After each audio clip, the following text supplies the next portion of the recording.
I never thought I'd hear those words come out of her mouth. Not from her, the woman my son swore would bring light into our lives. It was a chilly November evening, and we were hosting one of those awkward family dinners where everyone pretends to get along.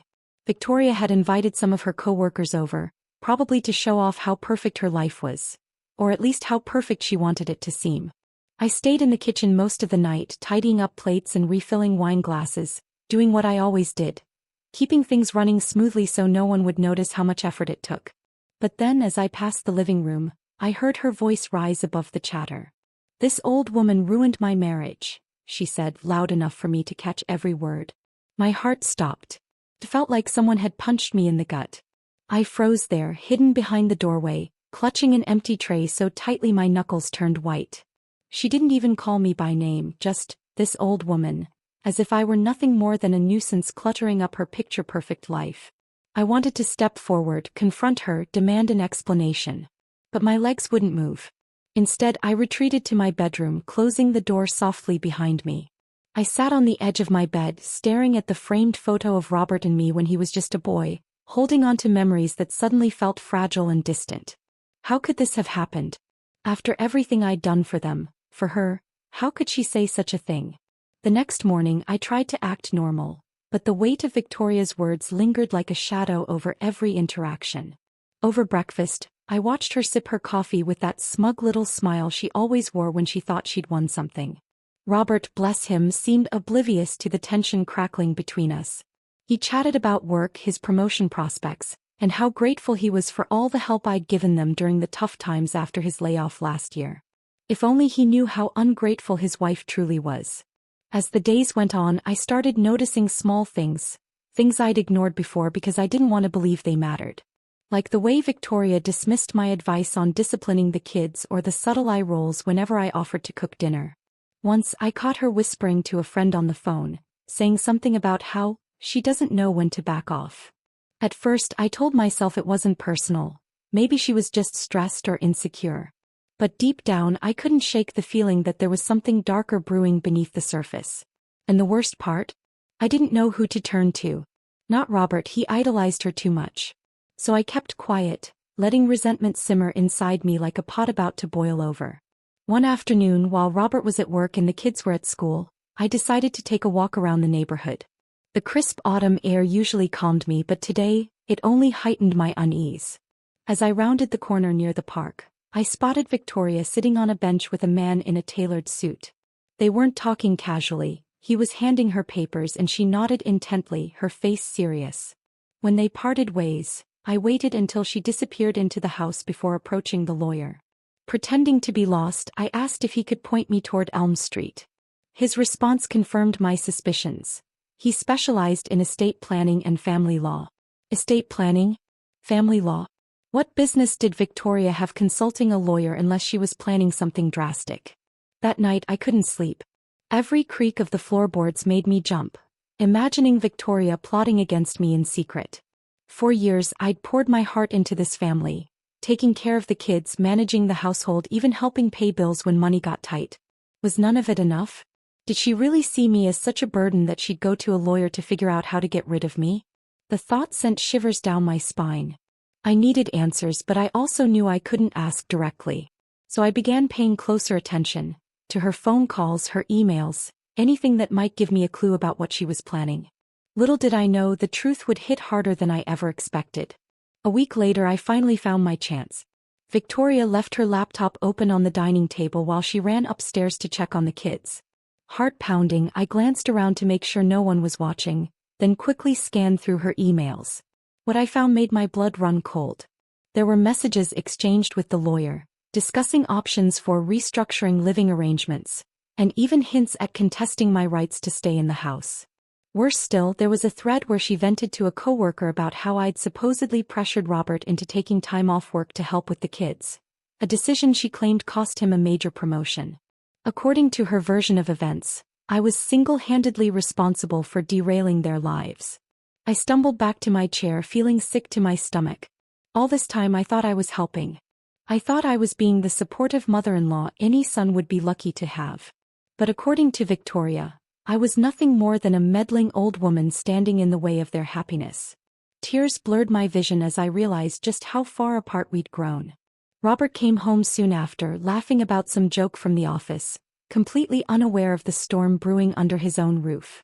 I wanted to tell him everything to defend myself and clear my name. But looking at his tired face, I hesitated. Would he believe me?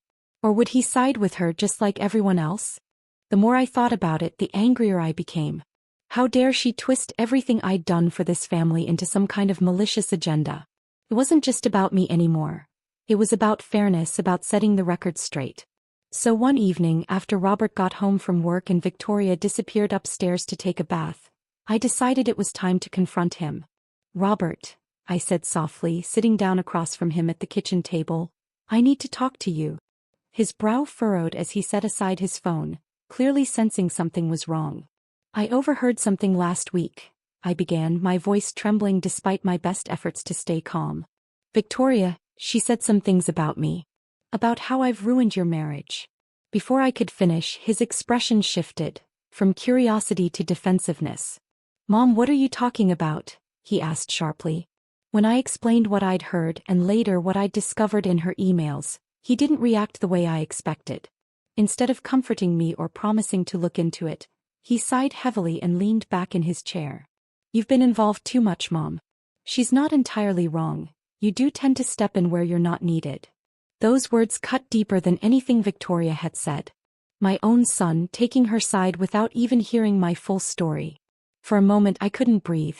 All the years of sacrifice, all the love I'd poured into raising him, and this was how he repaid me? That night, I lay awake staring at the ceiling, replaying our conversation over and over again. If Robert wouldn't listen to reason, then I'd have to show him the truth. But how? Victoria was careful, too careful, to leave any smoking gun lying around. Still, I knew there had to be something, some piece of evidence that would expose her lies once and for all. Over the next few days I started snooping more deliberately. I memorized her email passwords by watching her type them in, learned which drawers she kept important documents in, and even eavesdropped on her phone calls whenever possible. It felt wrong invading her privacy like that, but desperation has a way of blurring moral lines. It wasn't until the third day that I struck gold, or rather digital dirt. Buried deep in her sent folder was a series of texts between her and someone named Marcus. At first glance they seemed innocent enough. Casual banter about work projects and weekend plans. But as I scrolled further, their tone changed. Flirty comments turned into outright flirtation, and soon, explicit messages revealed an affair that had been going on for months. My hands shook as I read through the thread, each word confirming what I'd suspected all along. Victoria wasn't just unhappy with me, she was actively betraying Robert. A mix of anger and vindication surged through me. This was it, the proof I needed to make him see the truth. Now the question was, how far was I willing to go to use it? Finding out about the affair left me reeling. On one hand, I felt validated. Victoria's hypocrisy was undeniable now. She accused me of ruining their marriage while secretly tearing it apart herself. But on the other hand, exposing her meant destroying Robert's trust in her completely. Could I live with being the person who shattered my son's world? That night, I sat alone in my room, staring at the printed pages of her messages. The temptation to march downstairs and shove them in her face was almost overwhelming. Yet something held me back, a nagging voice reminding me that revenge rarely solves anything. But then I thought about all the times I'd swallowed my pride, all the insults and slights I'd endured because I believed keeping peace was worth it. Wasn't it time someone held Victoria accountable for her actions? By morning I'd made up my mind. I wouldn't confront her directly, not yet. Instead, I'd send the messages anonymously to Robert, letting him uncover the truth himself. After all, if he truly loved her, shouldn't he know who she really was? With shaking hands, I slipped the envelope under his office door before heading out for a long walk. As I strolled through the quiet streets, guilt gnawed at me. What if this only made things worse? What if, in trying to protect my son, I ended up losing him forever? 2 days passed before Robert confronted Victoria. I heard shouting coming from their bedroom late one night, followed by the sound of glass shattering against the wall. My stomach churned as I crept closer, listening through the cracked door. "Who is Marcus?" Robert demanded, his voice raw with pain and betrayal. Victoria's response was immediate and defensive. "This is ridiculous. Someone planted those messages to frame me," she cried, pointing an accusatory finger at me when I stepped into view. Ask your mother. She's been trying to drive us apart since day one. Her words hit like a slap across the face. Here I was holding undeniable proof of her infidelity, and she still managed to twist the narrative to paint herself as the victim. Robert looked at me, confusion etched across his features. Is this true, Mom? Did you send these? I opened my mouth to explain, to tell him that yes, I'd sent them, but only because I wanted him to see the truth. Before I could speak, however, Victoria interrupted, tears streaming down her face. See? She can't even deny it. She's obsessed with controlling our lives. Something inside me snapped. Control. I shot back, my voice rising. If wanting what's best for my son makes me controlling, then fine. But don't stand there pretending you're innocent when you've been cheating on him behind his back. The room fell silent, tension thick enough to choke on. For a brief moment I saw doubt flicker in Robert's eyes, but it vanished as quickly as it came. Instead of siding with either of us, he stormed out, slamming the front door behind him. And just like that, the fragile balance of our family crumbled. The days following Robert's explosive departure were a blur of tension and whispered accusations. Victoria wasted no time turning the neighborhood against me. She started casually dropping hints during her morning walks, painting herself as the victim of an overbearing mother-in-law who couldn't let go. It's so hard, I overheard her telling Mrs. Henderson, our nosy next-door neighbor, when someone refuses to respect boundaries. I've tried everything to make peace, but she just won't stop interfering. Her tone was dripping with faux sympathy and it made my blood boil. By midweek the gossip had spread like wildfire. Neighbors who used to greet me warmly now avoided eye contact or muttered under their breath as I passed by. Even the local grocery store cashier seemed colder than usual, refusing to meet my gaze while ringing up my items. It was humiliating, like being branded an outcast in my own community. But what hurt most wasn't the isolation. It was knowing that people believed her lies without question. No one stopped to ask why I'd done what I did, or whether there might be another side to the story. They simply accepted her version because it was easier, more convenient. Each snub felt like another nail in the coffin of my dignity. I knew I couldn't sit idly by and let Victoria destroy my reputation without fighting back.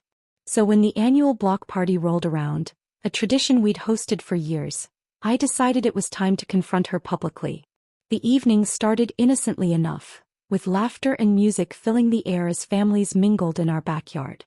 Victoria played the gracious hostess, chatting animatedly with guests while subtly steering conversations toward how difficult family dynamics could be. Every fake smile she flashed fueled my resolve. As dessert was served, I stood up and tapped my glass with a spoon, silencing the crowd. All eyes turned to me, some curious, others wary. I think it's important to clear the air about something, I began, my voice steady despite the knot in my stomach.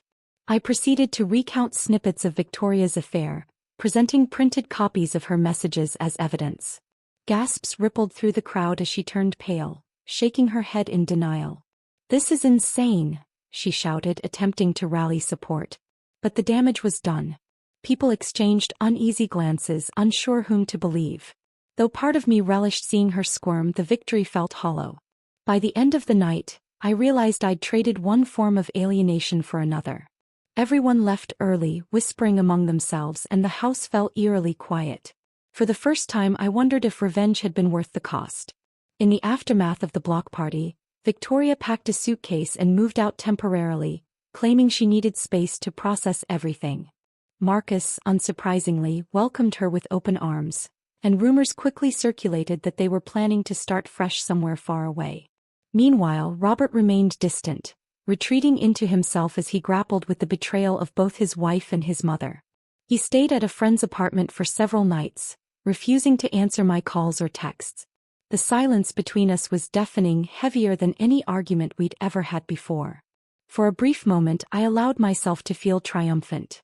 Victoria was gone, at least temporarily, and her web of deceit had been exposed for everyone to see.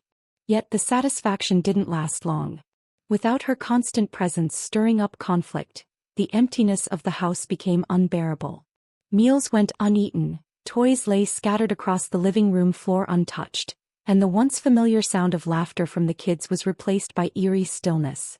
As much as I hated to admit it, her absence highlighted just how fractured our family had become. Revenge hadn't fixed anything. It had only widened the cracks. Weeks turned into months and life settled into an uncomfortable new normal. Victoria filed for divorce shortly after leaving, citing emotional abuse from me as one of the reasons. The accusation stung. Not because it was true but because it twisted reality so cruelly. Friends stopped inviting me to gatherings and even the grandchildren grew distant, caught in the crossfire of their parents' crumbling marriage. Robert eventually returned home, though our relationship remained strained. We tiptoed around each other, avoiding topics that might reignite old wounds. One afternoon I found myself sitting alone on the porch swing, watching the leaves fall from the oak tree in the front yard. It struck me then how lonely I'd become. The woman who had always prided herself on being the glue holding her family together now found herself utterly disconnected from them. I thought about all the bridges I'd burned in pursuit of justice, all the relationships I'd damaged beyond repair. Was this really what I wanted? A hollow victory that left me isolated and regretful? Tears welled up in my eyes as I realized the truth. Revenge doesn't heal, it consumes. As winter approached, the chill in the air seemed to mirror the frostiness between Robert and me. He rarely spoke unless absolutely necessary, and when he did, his words were clipped and distant. It was as if I'd become a ghost haunting the edges of his life, neither fully present nor completely gone. The hardest part wasn't the silence itself. It was the look in his eyes whenever he glanced at me. There was no anger there anymore, just a deep, aching sadness that made my chest tighten every time I saw it. I tried to reach out to him on multiple occasions, leaving notes on his pillow or setting aside his favorite meals, hoping to spark some semblance of connection. But nothing worked. One evening, I mustered the courage to knock on his bedroom door. "Robert," I said softly, "can we talk?" He opened the door reluctantly, his face unreadable. "What is it, Mom?" he asked, his tone neutral but guarded. I took a shaky breath, trying to find the right words. "I'm sorry," I began, tears welling up in my eyes. "I never meant for things to get this bad. I only wanted you to know the truth about Victoria." His expression didn't change. "The truth doesn't fix everything, Mom," he replied quietly before closing the door again. That night I cried myself to sleep, feeling more alone than ever. By December, Victoria had officially moved out of state with Marcus, starting a new chapter far away from us. She sent a curt letter informing Robert of her decision, along with a few belongings she'd left behind. Among them was a framed photo of the two of them on their wedding day, a cruel reminder of what once was. Robert buried himself in work, throwing himself into long hours at the office as a way to avoid dealing with the emotional wreckage at home. Meanwhile, the kids alternated weekends between our house and Robert's temporary apartment, their laughter muted and forced, like they were trying to keep the pieces of their fractured family together. For all my efforts to expose Victoria's lies, I couldn't shake the feeling that I'd accomplished nothing. Yes, she was gone, and yes, her betrayal had been laid bare, but at what cost? My son barely spoke to me, my grandchildren looked at me with confusion and hurt, and the neighbors treated me like a pariah. Even the holidays felt empty without the warmth of shared traditions. Sitting alone on Christmas Eve, staring at the flickering lights on the tree, I realized something painful. Revenge isn't satisfying when it leaves you standing alone in the ruins of your own making. The stress of the past few months began taking its toll on my body. I'd always prided myself on being strong, resilient even, but now I found myself struggling to get through each day. Simple tasks like cooking dinner or folding laundry felt exhausting, and there were mornings when I couldn't muster the energy to leave my bed. At first I chalked it up to grief and fatigue, but when I started experiencing sharp pains in my chest, I knew I couldn't ignore it any longer. A trip to the doctor confirmed my worst fears. My blood pressure was dangerously high, and years of bottled-up emotions had likely contributed to the problem. "You need to take better care of yourself," the doctor warned gently, handing me a prescription for medication. "Stress can be just as harmful as any physical illness." As I sat in the sterile exam room, clutching the paper cup of water they gave me to swallow my pills, I couldn't help but think about how much I'd sacrificed, not just for Robert and the kids, but for a sense of control I'd never truly had. All those years of putting others first had left me broken, both physically and emotionally. For the first time I wondered if I deserved better, or if it was too late to even try. In early January I decided to sell the house. It no longer felt like home. Every corner held memories of happier times that now seemed impossibly distant. Packing up boxes became a form of therapy, forcing me to confront the life I'd built, and subsequently dismantled. As I sorted through old photo albums, I paused at a picture of Robert as a toddler, sitting on my lap with a toothy grin. Back then, the world had felt so simple, so full of promise. Who would have thought that decades later, I'd be packing away mementos of a life fractured beyond repair? The real estate agent assured me the house would sell quickly, given its prime location and spacious layout. But as I handed over the keys on moving day, a lump formed in my throat. This house had been more than bricks and mortar. It had been the foundation of my family, the place where countless milestones had unfolded. Now it belonged to strangers, just another transaction in a world that often felt cold and indifferent. Driving away for the last time, I glanced in the rearview mirror at the fading silhouette of the home I'd loved. It struck me then that letting go wasn't just about leaving a place. It was about accepting that some things could never be fixed no matter how hard you tried. Moving into a small retirement community felt like stepping into an entirely different world. One where I was invisible, just another face among the crowd. The residents were polite but distant, exchanging pleasantries in the hallways before retreating to their own private lives. At first, I welcomed the solitude. It gave me time to process everything that had happened without judgment or interference. But as weeks turned into months, the loneliness began to weigh heavily on me. One afternoon, while sitting in the common room with a cup of tea, I struck up a conversation with Marcus, the very man Victoria had cheated on Robert with. He'd been visiting his elderly aunt who lived 2 floors above me, and had stopped by to grab a book from the community library. When he recognized me, his expression softened. "You're Eleanor, right?" he asked hesitantly. I nodded, unsure of what to expect. To my surprise, he apologized, not for Victoria's actions but for his role in the chaos. "I know I messed up," he admitted, running a hand through his hair. "And I can't undo what happened. But I want you to know I regret hurting your son." His words caught me off guard. For so long I'd painted him as the villain, yet here he was, offering genuine remorse. It was unsettling, and oddly comforting. Marcus's apology lingered in my mind long after our brief encounter. While part of me appreciated his honesty, another part couldn't help but wonder if his regret stemmed from guilt, or fear of being seen as the bad guy. Over the next few days, I found myself replaying every interaction I'd had with Victoria leading up to the unraveling of our family. Had I truly acted out of concern for Robert, or had my resentment clouded my judgment? These questions gnawed at me, especially during sleepless nights when the silence pressed against my ears like a weight. One evening, I received a letter from Victoria. She wrote from her new home across the country, detailing how she and Marcus were building a life together. "I'm not saying I didn't make mistakes," she confessed, her tone uncharacteristically vulnerable. "But neither did you. You used my secrets as weapons, Eleanor, and now we're both paying the price." Her words hit harder than I expected. Was she right? Had my quest for justice crossed a line, turning me into someone I barely recognized? The more I thought about it, the more I realized that revenge hadn't healed any wounds.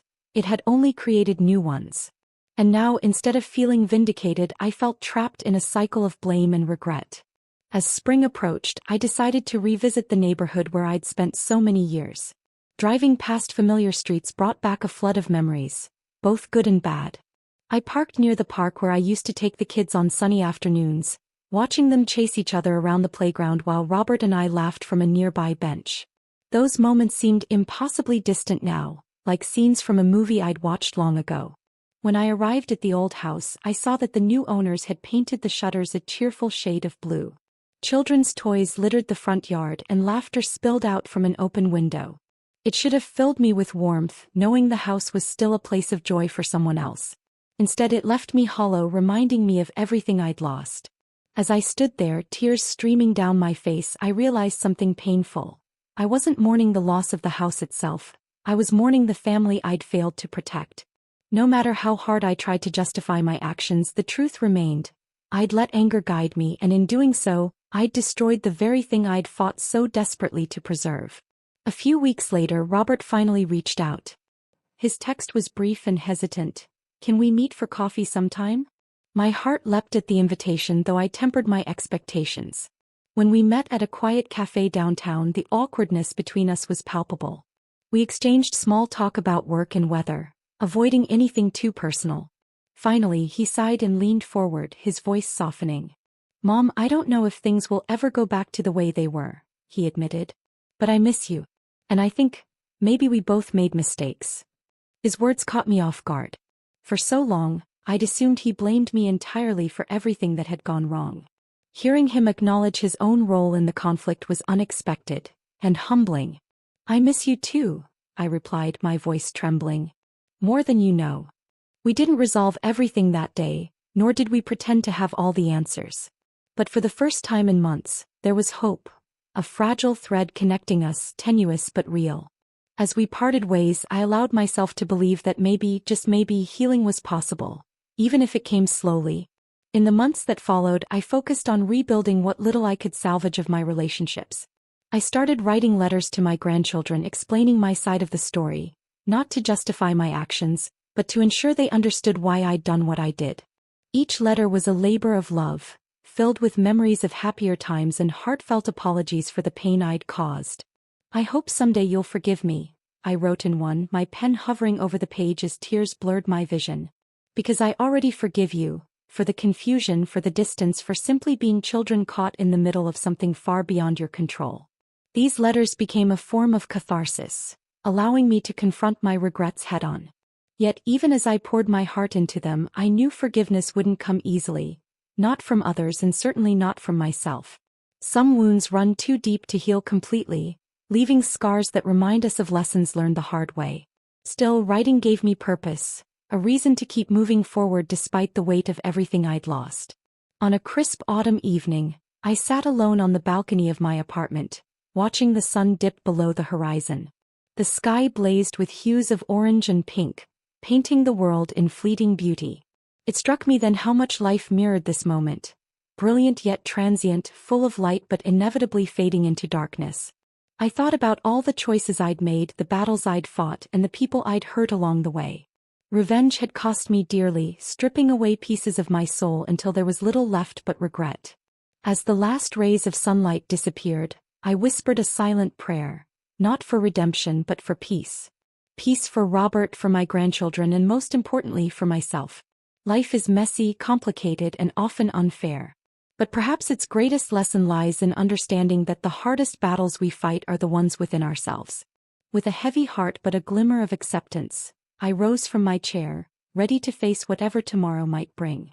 The days grew shorter as autumn gave way to winter, and the quiet rhythm of my life in the retirement community became both a comfort and a burden. I spent most of my time alone, revisiting old photo albums and writing letters to the grandchildren I feared I might never fully reconnect with. Each memory was bittersweet, a reminder of the joy I'd once shared with my family but also of the fractures I'd helped create. One particularly cold afternoon, I came across a photograph I hadn't seen in years.